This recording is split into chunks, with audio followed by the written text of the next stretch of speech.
But it was less. I'm almost certain. So when y'all started up, you started up with $1,200, you say? With $1,200. How long did it take you to build it up to 95 or whatever it was, $12,000? Well, by December we had our inventory had expanded to well over 12. Might have been $18,000. That's hard for me to remember.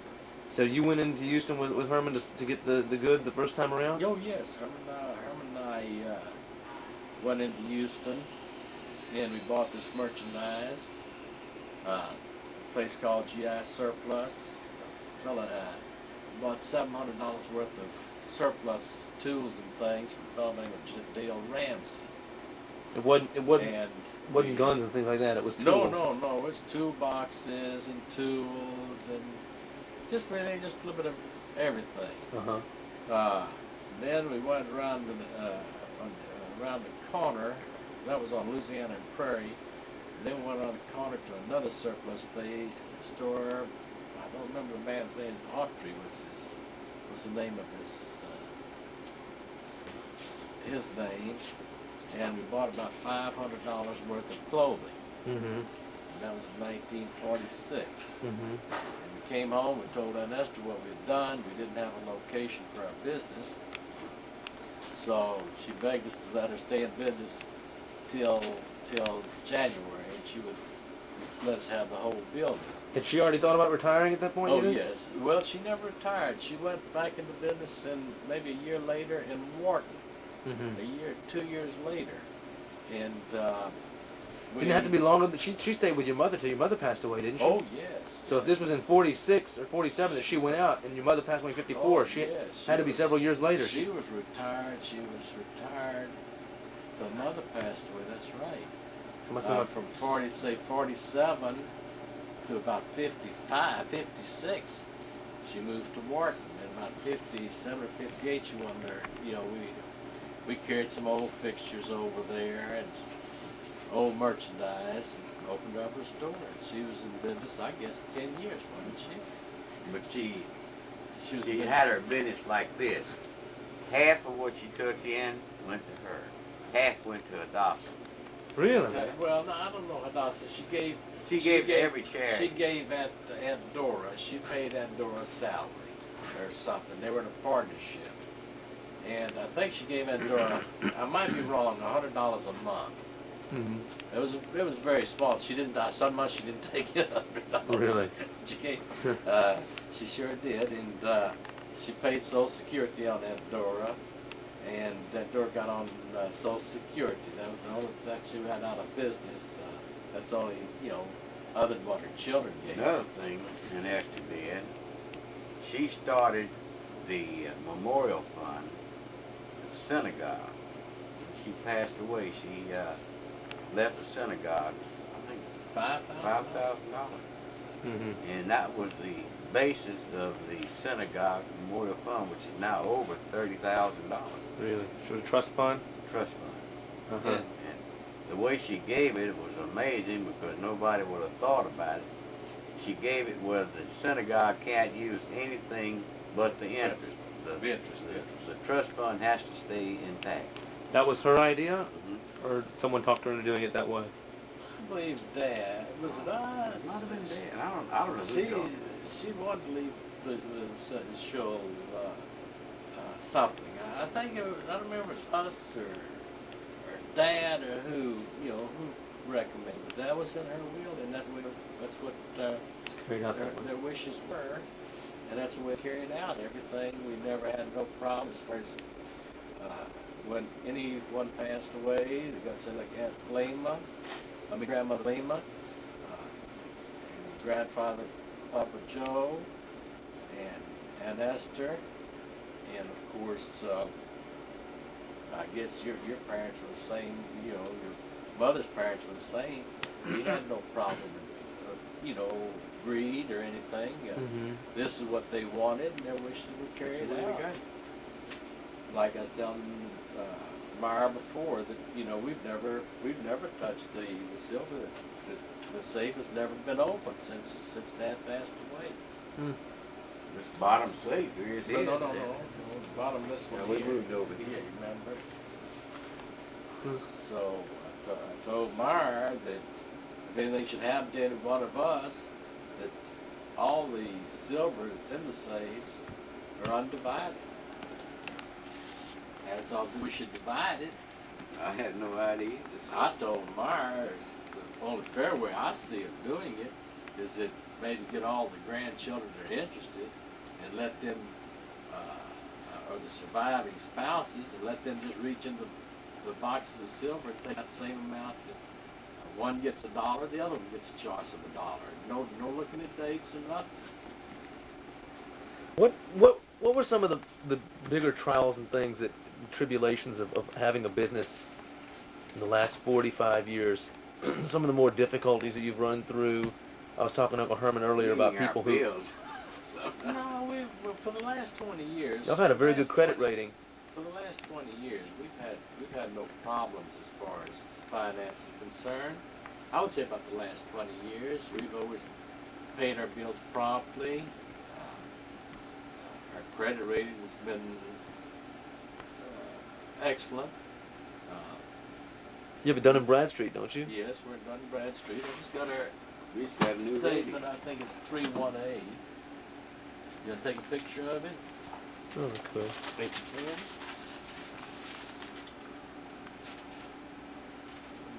I don't know if you can reproduce. Well, it's for Myers first.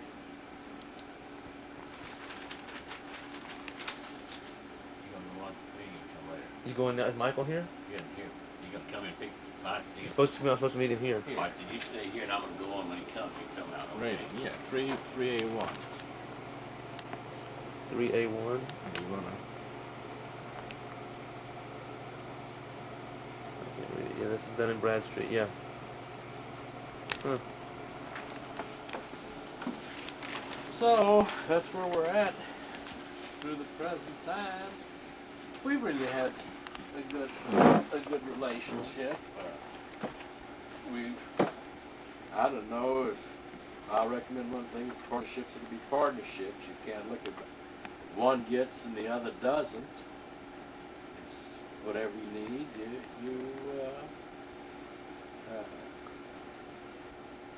There's no argument over it.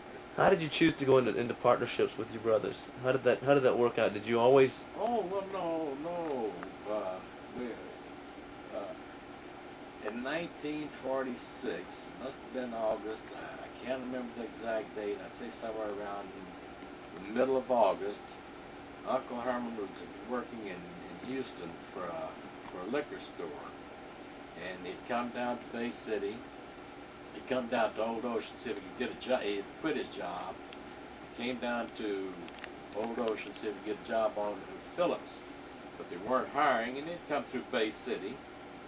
And he just asked if I wanted to go to Houston with him. So I was riding around Houston. When we got back to Houston, and we passed a surplus place, GI Surplus, on Louisiana and Prairie. And he says, let's go into business. And I said, all right, nothing to lose. Like I say, all we had between us was $1,200.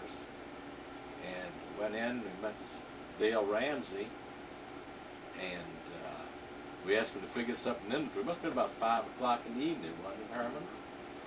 And so he said, well, I can't do it today, but if you come back in the morning, I'll figure you up an inventory. And like I say, his first figures were around $1,200, wasn't it? We didn't have a 1,200, so that's Neither him nor myself knew a damn thing about the business. We didn't know what an inventory was. So we came back the next morning, and he had an inventory figured up for us, around $1,200, and we told him, well, we didn't. I think he we'd gave like us to $1,000. get. He gave us $1,000 on time. I don't think so. Yes, sir. Now that I didn't remember. I remember You we cut sure it down did. to 700. We bought at Atkins. Well, Atkins we bought. I said Audrey $500. before, but it was Atkins was his name. And we bought about $500 worth of GI surplus. There were blankets, cots, We didn't shirts, know what the hell we'd pants. sell. And we came on back home, talked to us to let us use part of her store. That's how we began. Y'all had no intention of going into partnership together. I mean, No, first of all, no, let me ask a but, question. If somebody would have told us 5 minutes before we passed that surplus place, I don't think either one of us would have ever thought we'd been in partnership. Were you all pretty close growing up? We were always close. We had our I used to sibling take all the whiskey rivalries. to the family.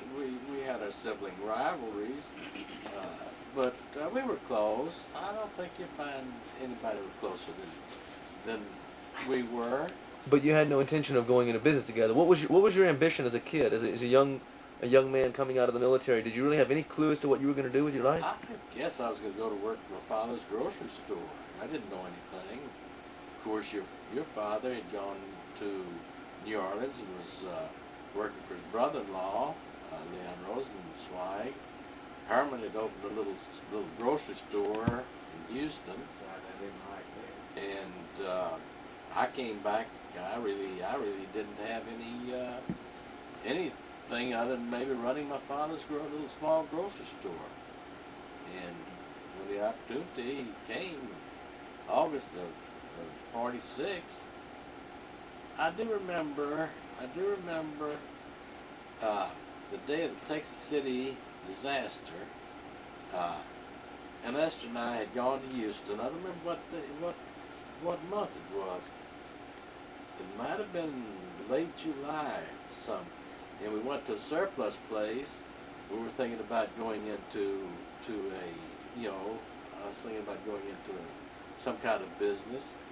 But we passed it by, and it seemed like it was just for sure that we three brothers get together. Uh-huh. I tell you how we went into the fishing tackle business. I was riding around one Sunday and I noticed a store on Lyons Avenue was going out of business, a hardware store. So I figured we'd get some merchandise from that hardware store. And I bought all his fish hooks, every one of them was fresh water. I'll never forget that. Huh. And we sold a few of the fish hooks and decided we were going to the regular fishing tackle business. And that's how I started in the fishing tackle business, with that distressed merchandise from this bankrupt hardware store on Lyons Avenue. Why sports? Any of you, We weren't really in sports. We were in fishing, tackling, gun, as well as okay, even surplus, fishing, tackling, gun. what did you all know growing up about hunting or about fishing? Did you ever do any of that kind of thing when growing up? That didn't matter. No, we never hunted or fished. Never. Never. And I remember, it must have been in 48 or 49, Herman went into San Antonio to look for some kind of merchandise. And, well, I'm getting ahead of my story. We asked Mr. Greenberg, first I think we asked Isaac Newman, where we had bought a bunch of shoes from, I think it was Simon Lewis in You go. in New Gulf, Texas. He sold us a bunch of old steel-toed shoes and things, right? And we started selling a few pair, and then we asked Isaac Newman where we could get those shoes. We were going to buy them new. He told us, says, well, you find out like I found out. Said, if you think we like to see you in business, how was it? You're mistaken. And we never asked him anymore. This was Isaac? That was Isaac. Uh-huh.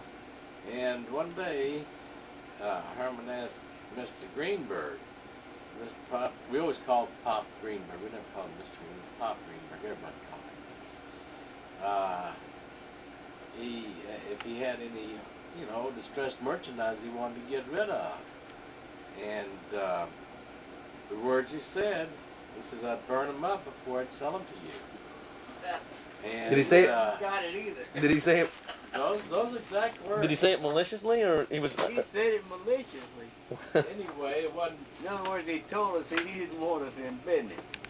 It wasn't too much later that the merchandise was. I seen a lot of shoes and things in back of Dad's old grocery store that he just threw in the garbage.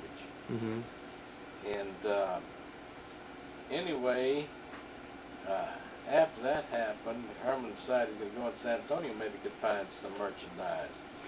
And he ran into, what was the guy's name that sold you the Mossbergs, Herman? I think we both went there together, didn't we? Yeah.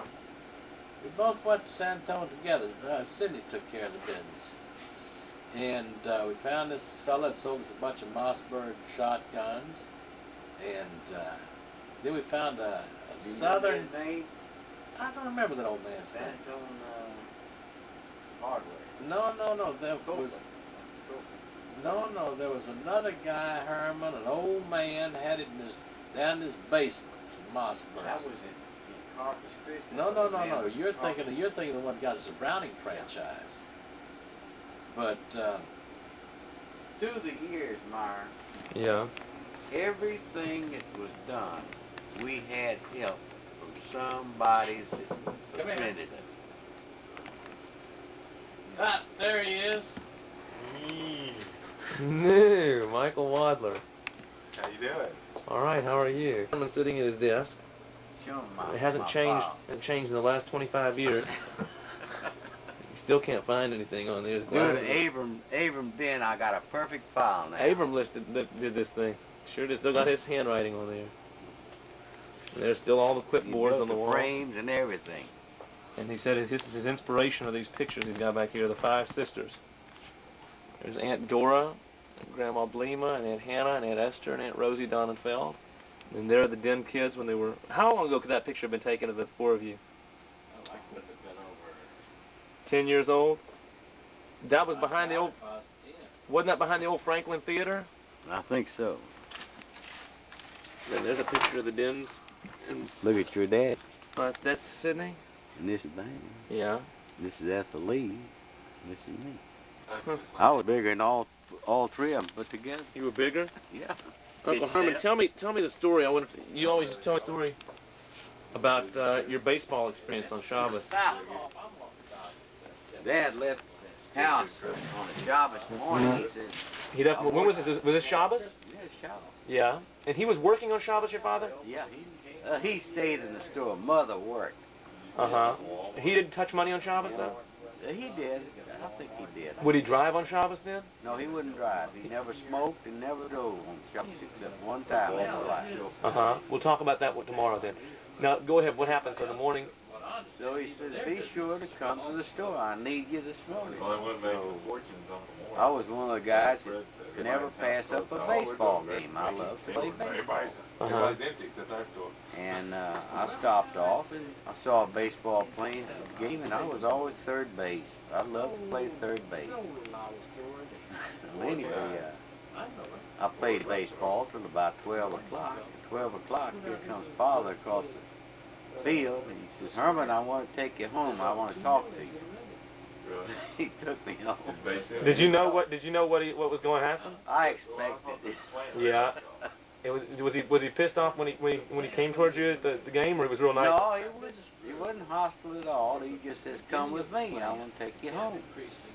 So I went home, and he said, take your pants off. He says, you know you violated a cardinal rule. He says, I asked you to come to work, and you didn't show up, so you got to be punished. Just like that, very political. And I dropped my pants, and boy, he literally beat me. To this day, I still remember it. Were you use a belt or what? He used a belt. Yeah. He made, for a small man, he was a very powerful man. Uh-huh. Very powerful. And he did not, he really didn't like to how you say it, he liked discipline. He was strictly a military man. Liked discipline, and if you didn't do what he told you, it upset you quite a bit. Yeah. Did your father have a lot of friends?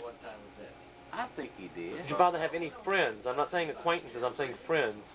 Was there any people that any Jewish or non-Jewish people who he could confide in, he could go talk to, that he respected? Was there anybody that your father really respected? I think he respected Uncle Joe very much. Uh-huh. Joe Schwartz. Yeah. Then he had a lot of respect for I. Dyke. I. Dyke was another man that he really respected. The one person he didn't like was a man Casement. Oh, really? Old man Casement sold him his store too, didn't he? He didn't like old man Casement. Really? And what? Because after he sold him the store, old man Casement went in business again, right across the street from him. Took his money and went in business again. I'll be there. Your father, you say, was a strict disciplinarian. Was he that way with all the children, or with just? He was pretty strict with all of us. I think Man was the best boy he liked. He loved Man. You mean disciplinary-wise? He didn't have to discipline him? He didn't like to discipline. What about Ethel? How did he react with Ethel? How did he interact with Ethel, with the girl? I think he was afraid of that. Uh-huh. In what way? And you know that she was a girl, and the boys were the responsibility, his responsibility, and Ethel was mother's responsibility. So your mother took care of Ethel, and was your mother a strict disciplinarian? Not necessarily. Uh-huh. Mother was a person you couldn't help but love. Uh-huh. She was a very lovable person, Uh-huh. just like Aunt Esther. Aunt Esther, the sun rose and set on Aunt Esther, as far as I'm concerned. I thought she was a wonderful, wonderful person. What's the story about the time you had cut your foot or something? What happened that time? I had stepped on a nail in the back of the store, and she carried me on her back to the doctor's office. I'll never forget that either. She Was it was a quite? very concerned person. Uh-huh. She had a very unfortunate life, didn't she? Yeah. You remember her husband? I remember her husband. In fact, I and Herman Wadley went to Corpus Christi to pick her husband up after he died. He had no other relatives. And we called Aunt Esther. She said, well, bring him home and I'll bury him. And Esther buried him in the cemetery in Wharton? In Wharton.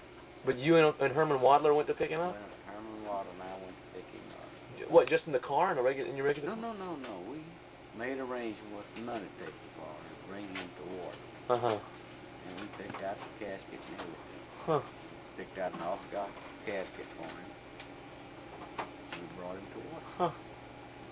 All right. We'll go. At one time, he had died in the bathtub. A heart attack or what? Don't know. Probably had a heart attack. Uh-huh. But I remember at one time, the police gave Herman Wadler a picture of him laying in the bathtub. Really? I never said this to anybody Huh. The police, where was that at? in Corpus Christi. Was it in Corpus or was it, there was a smaller town? I thought, No, it was Corpus. It was in downtown Corpus. He lived in a hotel in downtown Corpus. I think it's called Driscoll, if I'm not mistaken. No, it's right on the beach here. huh. And they gave Herman Wadler a picture of him in the bathtub. Huh. And Did you see that? You saw that picture? I saw it. But Did it look like him? It looked like I heard he had a very large nose. That's the only thing people said. a big man. He was a big man. Uh-huh. I imagine Uncle Bill must have been at least 6 foot tall. Really? Do you remember Uncle Manuel? What's that? Goldman. No. You don't remember his face even. No, I have no He recollection was, of that. man was probably just a child. Uh-huh. I must have been about, I'm pretty sure it's right after my minister died. Do you recall him beating Aunt Esther or hitting Aunt Esther, or you just don't? You just hear about No. The only thing I recall of him of being a good person. it? Really? He would give us money. He would do everything under the sun for us. Huh. Did your father like him?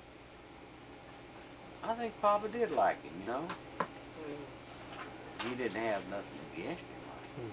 He never said anything to me that, Lord, that's 44 years ago. I can't remember. the Okay, so date. what happened? What did you see? Well, I saw the Corps of Engineers go to the top of the Brandenburg Gate and put dynamite under the